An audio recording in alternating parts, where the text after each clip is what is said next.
How's it everyone who's watching this? This is my 8th video on the channel, and today we're going to be starting the 4th section of Ferdinand de Saussure's course in general linguistics, titled Diachronic Linguistics. Last time, we finished off a section on synchronic linguistics, and looked at the differences between syntagmatic and associative relations. Just like with the last section, I'm going to be splitting diachronic linguistics into 2 videos, with this one dealing with the first 4 chapters, and the next with the last 4. The chapters we will be looking at today are, firstly, generalities, secondly, phonetic changes, then grammatical consequences of phonetic evolution, and lastly, but not at all leastly, analogy. The first chapter begins with Saussure outlining what exactly diachronic linguistics deals with. Diachronic linguistics does not study relations between coexisting terms of a language state, but relations between successive terms that are substituted for each other in time. In other words, diachronic linguistics refers to the study of language across time. The reason why it's so important to study is that language is never truly still. It's always constantly changing and evolving. It may very well vary in how quickly that evolution occurs, but it's always happening. The reason Saussure points out as why we aren't always aware of that fact is that the written word obfuscates the spoken language, since it offers the facade of stability. This is why, in order to study diachrony, we have to look at what Saussure calls phonetics. Nowadays, this is referred to as phonology, the study of how sound changes over time, although I'll be using his terminology for the rest of these episodes. Phonetics is interesting to Saussure in that it completely escapes from synchronic linguistics. In his words, the evolution of sounds is completely incompatible with the notion of language states. Necessarily, comparing sounds from one time to another sets up a diachrony. In his eyes, this is evident of the fact that what is phonetic is by necessity not grammatical or significant, in the sense of producing meaning. This characteristic allows us to study the evolution of sounds, like the cluster iwo in ancient Greek, without paying attention to meaning, said cluster being meaningless by itself. However, there's a pretty major caveat. It might seem obvious to say that everything that is non-grammatical falls into diachrony, and that everything that's grammatical falls into synchrony. But phonetics is not the only thing that changes with time. So does signification. Dealing with the domain of phonetics becomes a bit difficult to maintain the distinction between synchrony and diachrony, since all syntagms and associative relations, like we talked about last time, have their own histories and words change their meaning over time. However, he also says that many facts that seem grammatical in nature are actually phonetic. For example, the old German word for house of prayer changes phonetically in such a way that it becomes linked with a verb, and its meaning shifts thusly to mean house for praying. This leaves the distinction between synchronic and diachronic linguistics intact. Yet, there still remains some difficulties. That of the evolution of meaning itself, individual from phonetics. In his words, The evolution of any grammatical fact is not simple, but decomposes into a great number of particular facts, of which only a few are phonetic. he uses the example of the French word prendre, meaning shall take, which originated in Old French as 2 words, prendre, I, which meant to have to take. In the latter's evolution into the former, 2 facts are apparent, the one being psychological and the other being phonetic. The first is the synthesis of the 2 elements into one, the 2 words, whilst the second refers to the phonetic combination. Thus we find that although phonetic change has a lot of bearing on evolution, it isn't its only aspect. Saussure points to the idea that there is a residue here, one that seems to justify the concept of a history of grammar, although he also says it would be kind of fall outside the limited scope of the course to focus on. He ends the chapter by outlining the rest of the book, which will deal first with phonetic changes, alternation and analogical facts, what we'll look at today, and go on to examine folk etymology and agglutination. This takes us to chapter 2, phonetic changes, split up into 5 subsections, beginning with their absolute regularity. His main point here is that phonetic changes don't use words as their units, but rather phonemes, little phonetic slices. Diachronic change is absolutely regular, he says, since whenever a phoneme evolves, it evolves in all words that contain that phoneme. This leads us into the second subchapter, conditioned phonetic changes. Saussure uses this to essentially nuance the last section, making the point that change is almost always the result of specific conditions surrounding the phoneme. For example, the S sound in Latin shifted to an R only between vowels. Everywhere else, it remained. He goes on to say that absolute changes, in other words, changes that occur everywhere, are actually extremely rare. They just seem fairly common due to how wide the conditions that surround them are. For example, the voiceless velar plosive k in Proto-Indo-European became the voiceless velar fricative ch in Proto-Germanic, except before s. Besides, he says, the division of phonetic changes into absolute and conditioned is only superficial. This is because, in his words, it is more logical, in line with the growing trend, to speak of spontaneous and combinatory phonetic phenomena. This first type of phenomena occurs when the change is internal, or in other words, occurs by itself, and the second when it's dependent on other phonemes. An example of spontaneous change is the vowel shift of Proto-Indo-European o to Proto-Germanic a, whilst an example of combinatory changes, to use letters rather than sounds, Latin ct and pt becoming Italian tt. Combinatory changes are always conditioned, since they always rely on the phonemes surrounding them, but simultaneous changes aren't always absolute. This is because there's sometimes a negative relationship between simultaneous change and the sounds surrounding them, like in the aforementioned example of Proto-Indo-European k becoming ch in Proto-Germanic, except before s. We now arrive at subchapter 3, point on method. He uses this part to essentially show the errors that occur from not delineating between combinatory change and simultaneous change sharply enough. He returns to the example of saying S became R in Latin. It's a mistake to say that this all happened at once, he says. Rather, two different acts occurred. Firstly, there's the combinatory change of S becoming Z between vowels, but due to the fact that Z wasn't retained in Latin, a simultaneous change occurred, turning that into R. In his eyes, the biggest mistake, although not related to the principles he has just described, is talking about phonetic changes in the present tense. This is because doing so acts as if said changes are just a part of language's inherent nature, instead of a result of time, chronology disappearing from view. It's now time to look at the longest section of the chapter, titled simply Causes of Phonetic Changes. As the name suggests, the focus here is on how simultaneous and combinatory changes occur in the first place. He lists a number of existing theories, although he finds none to be perfect.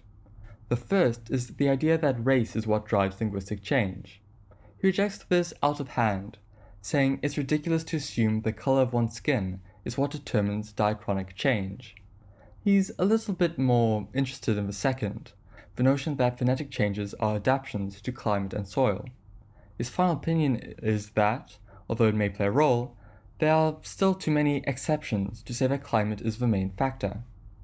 The third theory is that linguistic change is due to difficult articulations being replaced by easier ones, or two articulations becoming one. It's worth examining in Saussure's eyes, but like the last example, there are simply too many exceptions, with the inverse occurring just as often.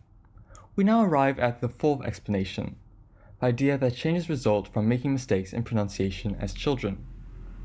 Well, this explanation fails because it just doesn't take into account why these changes persist, since mistakes often occur just as often as quote-unquote correct pronunciations. He moves on now to theory 5, the idea being that phonetic changes are linked to the general state of a nation. In his words, there have been attempts to relate phonetic changes to turbulent periods in a nation's history, and in this way to discover a link between political instability and linguistic instability. There are two distinctions that can elucidate this problem, Saussure states.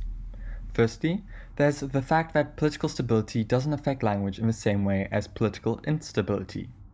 Political stability might lead to a certain level of immobility in language, since institutions like academies, schools, and courts are able to exert their influence on it.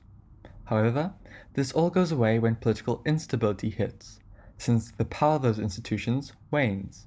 In the first case, it's a question of positive external influence. the institutions externally stop the evolution of language. However, in the second case, there's a question of negative and internal influence. The loss of power by the institutions leads to language going back on its natural course, to use Saussure's own words, changes coming not from the outside, but from language itself. The second distinction he makes is that we are only dealing with phonetic changes here, not things like grammatical ones. In his eyes, it's much easier to make the case that political instability affects grammar, since it rests in the brain, something that he sees as more prone to being influenced by political upheaval. His final conclusion on the theory is that regardless of whether or not linguistic change is affected by political turbulence, it can't be the driving force, since no matter what, even in periods of supposed immobility, changes still occur. The next theory is that of linguistic substrata. Essentially, the explanation rests on the idea that change comes about from second language learners who bring features from their own languages in. This idea can be used to explain some changes, such as the Gaulish influences in French, or some of the dialectical variation in Italy. But overall, he says, the theory isn't specific enough, and worse, the conditions required for it are too uncommon. He's a bit ambivalent about the last notion he mentions. A final explanation, which scarcely merits the name, compares phonetic changes to changes in fashion. As you all can probably tell, Saussure doesn't think very highly of this theory. However, in his eyes, it does have the value of connecting phonetic change to psychology, the domain of imitation, as it were, not really answering the question of how language evolves, but still opening up a new avenue of exploration. It's again worth emphasizing that, in this chapter, Saussure doesn't actually answer the question himself. Well, with this, we get to the last subchapter of phonetic changes, titled The Effect of Phonetic Change is Unlimited. The main takeaway here is that there is no stopping phonetic change. As a result of the arbitrariness of a signifier, sound is constantly in flux, constantly evolving. There is no endpoint to this change, no matter how hard institutions try. Now we get to the penultimate chapter that we will be looking at in this video, grammatical consequences of phonetic evolution. This is split up into 6 different subsections, although all are shorter than the ones in the last chapter. The first of these is the breaking of the grammatical bond.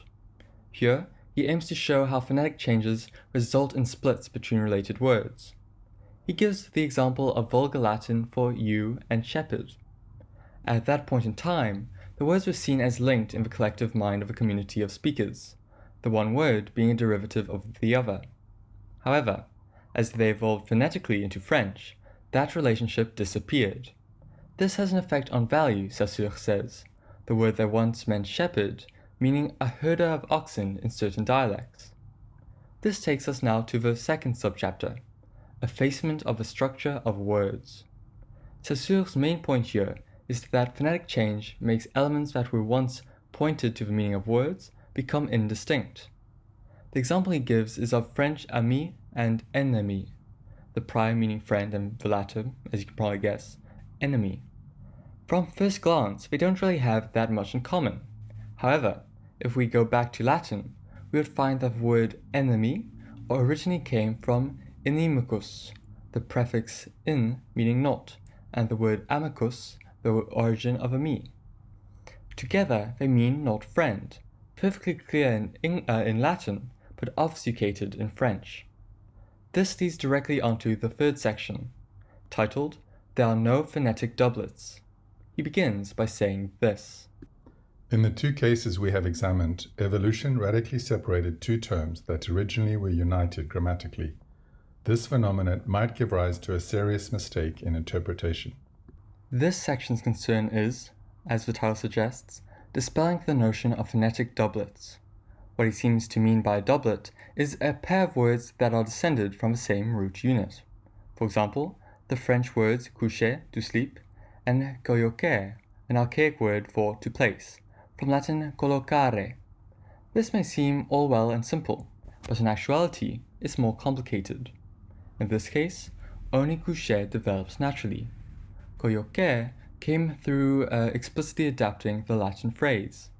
Another example of a false doublet is that of chair, meaning pulpit, and chaise, meaning chair, descended from Latin cathedra. However, the latter is actually descended from the former. In the Parisian dialect, R became Z between vowels, a fact that is often forgotten in the minds of most speakers. His conclusion is that true phonetic doublets don't exist. All the evolution of sound does is emphasize pre-existing differences. We now come to the fourth subchapter, alternation, where he looks at just that. In his words, alternation is defined as a correspondence existing between two definite sounds or groups of sounds, and shifting regularly between two series of coexisting forms. In other words, alternations refer to multiple series of words that are similar in form except for variations in certain phonemes. Examples include French nouveau and neuve, due to the alternation of neuve and nouve from Latin nau, or the FV alternation found in certain plurals in English, like leaf and leaves or knife and knives.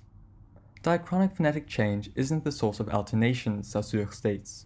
Instead, they result from something else, that something being synchronic duality. The placement of nau in the word's Latin roots, nauvus and novellus respectively, is grammatical in his eyes, with the phonetic element of it being only secondary. Essentially, what he's saying is that, like in the last chapter, phonetic change doesn't create doublets or alternation, but rather reveals already existing oppositions, in this case, grammatical or synchronic ones. This connects quite nicely to laws of alternation, which examines if these cases of alternation can be reduced down to, well, laws.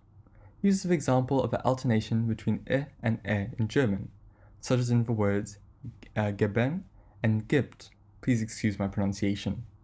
When viewed indiscriminately, this alternation appears to lack any general principles, any laws.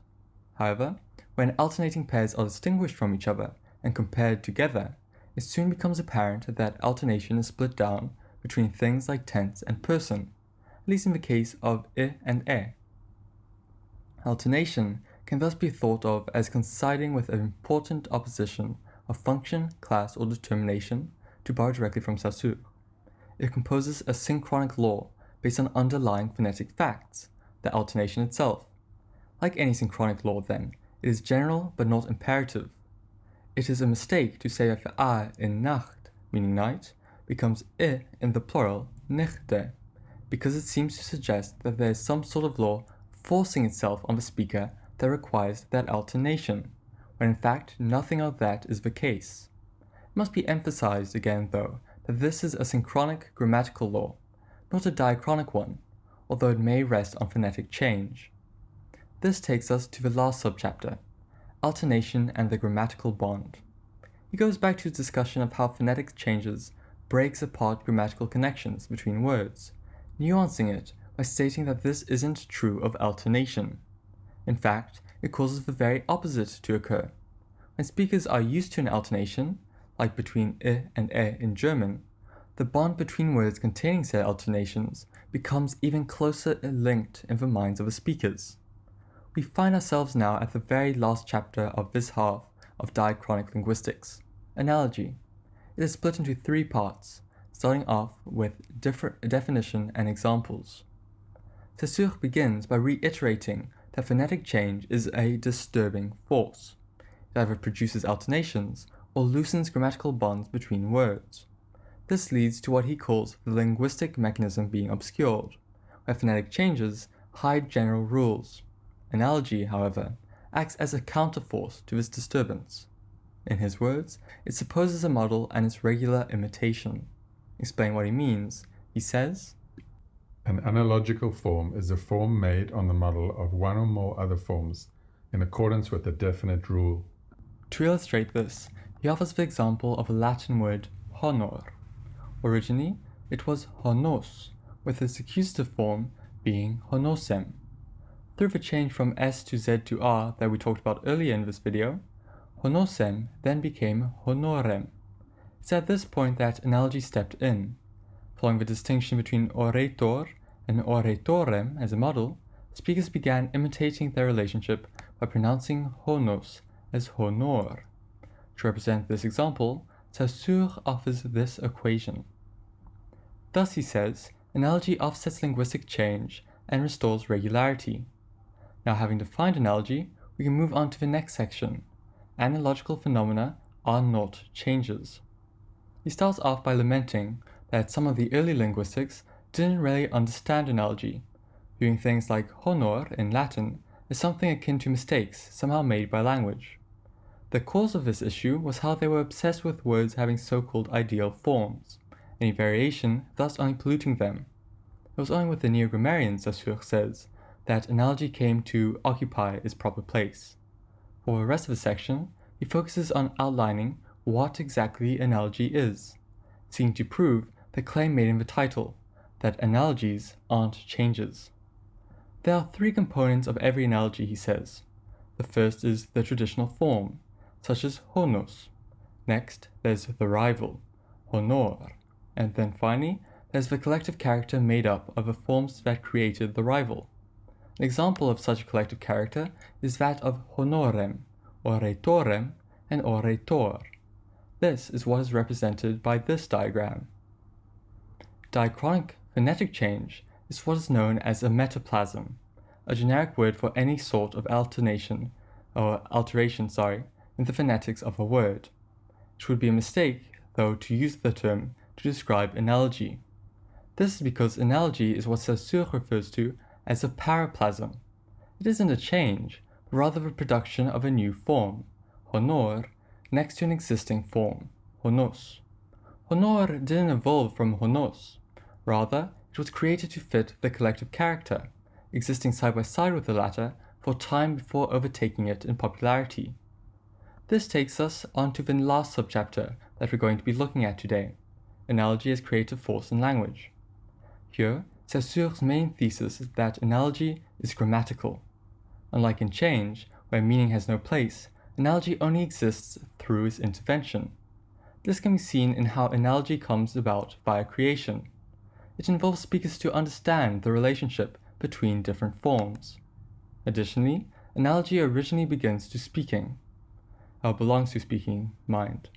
An analogical form is only the accidental product of an individual speaker, the person to use it, first. Saussure states that we need to keep two things apart. Firstly, the awareness of relationships between the forms that created the analogy, and secondly, the result that is improvised by the speaker in the moment to express their thoughts. In Saussure's eyes, only the latter belongs to speaking. This again shows that speaking is reliant on language, reinforcing the division we first looked at in the introduction to the text. Summarizing his views on analogy, Saussure says this. Analogy, considered by itself, is only one side of the phenomenon of interpretation, one manifestation of the general activity that singles out units for subsequent use. This is why he considers it to be entirely synchronic and grammatical. As such, we can use it to make two observations of absolute and relative arbitrariness. The first is that languages have both sterile and productive words. Productive words refer to those which can be used to form new words. For example, the word magasin, meaning shop in French, is sterile. It's too simple to produce new words. But the productive word prisonnier, with its ending, can be decomposed and used as a format for words like magasinier, warehouse keeper. Lexicological languages, like Chinese, are mostly composed of sterile words, whilst grammatical ones are composed of productive words. The second observation is that all analogical creations can be viewed in a similar way to proportions. This is what is shown through equations such as this one. These two observations may seem at odds, the one looking at decomposition and the other at the inverse. However, in Saussure's eyes, both ways of looking at language are valid, simply being used by different people. For example, European linguists, in his time at least, looked through the lens of proportions, whilst ones dealing with, say, Hindi, with decomposition. This concludes the first half of Diachronic Linguistics, from Ferdinand de Saussure's course in General Linguistics. I truly hope you enjoyed or learned something, and if you feel I got anything wrong, please do feel free to let me know in the comments. Next time, we'll finish off the section on diachrony. Until then, bye!